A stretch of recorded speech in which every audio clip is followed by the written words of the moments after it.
तुम्ही हा विषय घेतला खूप महत्त्वाचा आहे. खरं तर मी हेच चॅलेंज घटनाबाह्य मुख्यमंत्र्यांना देणार होतो.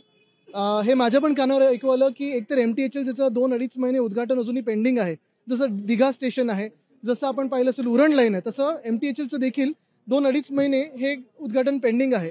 मी आज घटनाबाह्य मुख्यमंत्र्यांना हेच चॅलेंज देत आहे की गुजरातला त्यांनी गेल्या 2 वर्षामध्ये जेवढे प्रोजेक्ट्स पाठवलेत, मग आपण पाहिलं असेल वेदांता फॉक्सकॉन, मग Airbus Tata, medical device park, bulk drug park, टेस्लाचं आता ऐकू येत आहे, सबमरीनचं आता ऐकू येत आहे, अनेक जे प्रोजेक्ट्स त्यांनी गुजरातला पाठवलेत त्याचं प्रायश्चित्त म्हणून त्यांनी हे MTHLचा जो टोल आहे तो माफ करून 0 ठेवावा आणि टोल तिथे लावू नये, हे मी त्यांना चॅलेंज देत आहे.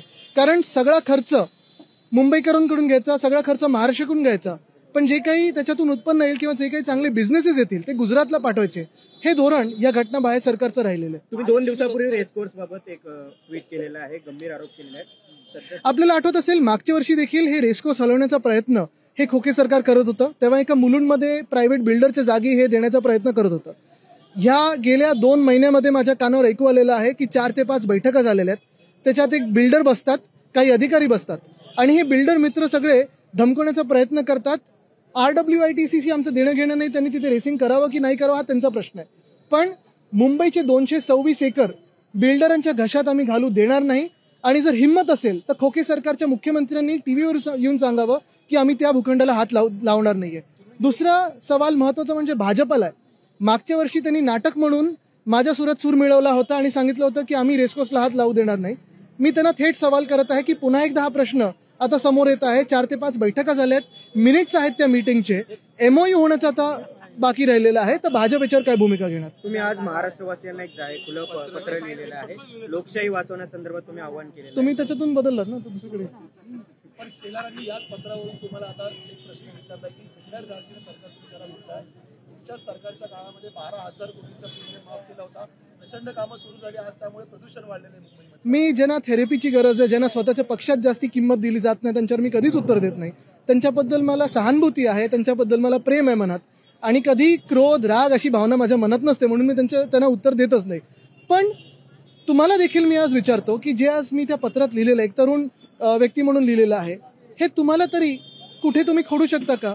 प्रत्येक भावना जी त्याच्यात मी लिहिलेली आहे, मला अनेक मेसेजेस आलेत, अनेक फोन आलेत, ट्विटरवर मी पाहतोय की सगळे तेच म्हणतात की आज आमच्या राज्यातून जे काही पलीकडच्या राज्यात चाललेलं आहे हे आम्हाला आवडत नाहीये.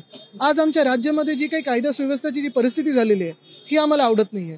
मला जो काही समोरून अटॅक होण्याचा प्रयत्न होत आहे विरोधी पक्षाकडून किंवा जे काही सत्ताधारी आता सत्ता काबीज करून बसलेत, त्यांनी एक तरी मुद्द्याला मुद्दा खोडून दाखवा माझा, किंवा त्यांनी सांगून दाखवा की आदित्य हे तू खोटं बोलतोस. साऊथ मुंबईमध्ये सभा होणार आहे, मात्र त्या सभेसाठी मैदान अजून अद्याप झालेलं नाहीये. नाही, ते होऊन जाईल, मला वाटतं परवानगी आता मिळेल. हा कार्यकर्ता मिळावा. जितेंद्र आव्हाड यांच्या वक्तव्यामध्ये वाद झालेला आहे. काही वेळापूर्वी प्रभू श्रीरामचंद्र आहेत ते सुद्धा मांसाहार करायचे, मात्र आता हिंदुत्ववादी संघटना त्यांच्या विरुद्ध आक्रमण झाले. नाही, मला वाटतं खरं तर असे वाद झालेच नाही पाहिजेत आणि अशी वक्तव्य माहित नाही मला हे त्यांनी केले की नाही, कारण मी अजून बघितलं नाही. पण महत्वाची गोष्ट म्हणजे प्रभू श्रीराम असतील किंवा सगळेच देवदेवता असतील, त्याच्यावरनं वाद होणं हे मला वाटतं अपेक्षित नाही. मी आता परत एकदा सांगितलं, जे माझ्या पत्रात लिहिलेलं आहे की आता आपण सगळेच भारतीय म्हणून, भारतवासी म्हणून, महाराष्ट्रीयन म्हणून, मराठी म्हणून हा विचार केला पाहिजे की आपण सगळे जे भूतकाळात झालं त्याच्यावर वाद करत बसणार की भविष्यासाठी आपण काही लढणार आहोत.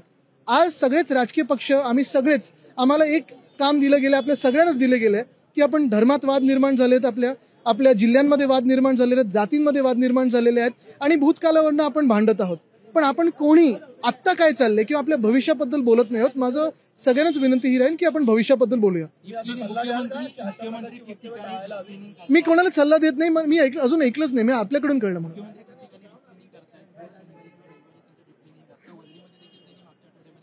पण त्यांना ट्रॅक्टर आणि कॉन्ट्रॅक्टर मधला फरक कळला का?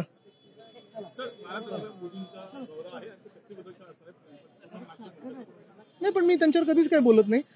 एकच आहे महत्वाची गोष्ट, म्हणजे माझी ही आता इच्छा राहील पुन्हा एकदा, पाहिजे तर पुन्हा की MTHLचं उद्घाटन 12 तारखेला व्हावं.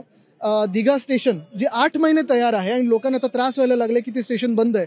सेल्फी आम्ही नक्की जाऊन तिथे काढू, पण ते स्टेशनचं उद्घाटन व्हावं. उरण लाईन ही खुली करावी, डोंबिवली मानकोली कनेक्टर आहे त्याची सुरुवात व्हावी. ह्या अनेक गोष्टी ज्या रखडलेल्या आहेत उद्घाटनाच्या तारखेसाठी ते सुरू व्हाव्यात. अंगणवाडी सेविकेचा प्रश्न ऐरणीवर आहे, आझाद मैदानावर त्यांचं आंदोलन सुरू आहे. त्याच्यावर केसरकरांनी गेल्या मागच्या सरकारला म्हटलेलं आहे, या सरकारने काहीच केलं नाही, फक्त नंतर बोलण्याचं काम करतात. अच्छा, ते जाऊन दम देऊन नाही आलेत का की तुम्हाला बघून घेऊन वगैरे? अजून त्यांनी केलं नाही ते?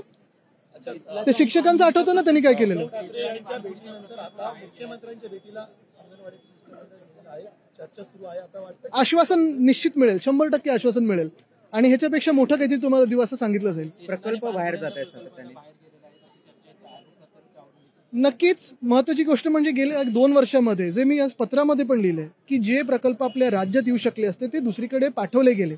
आज पहा तुम्ही, मुंबईतला रेसकोर्स हा बिल्डरांच्या घाशात जाणार, आमच्या वरळी डेअरी ही बिल्डरांच्या घाशात जाणार, काहीतरी कमर्शियल हब करणार, ऑफिसेस करणार. पण ऑफिस कोणाचे? सगळं तुम्ही पाठवते गुजरातला. मग नक्की काय करणार? त्यापेक्षा बुलेट ट्रेनचं तिकीट स्टेशन काढा, त्याच्यातून तरी आम्ही बुलेट ट्रेननी जाऊ. थँक्यू. लोकशाही मराठी ऐका, पहा, जागरूक रहा.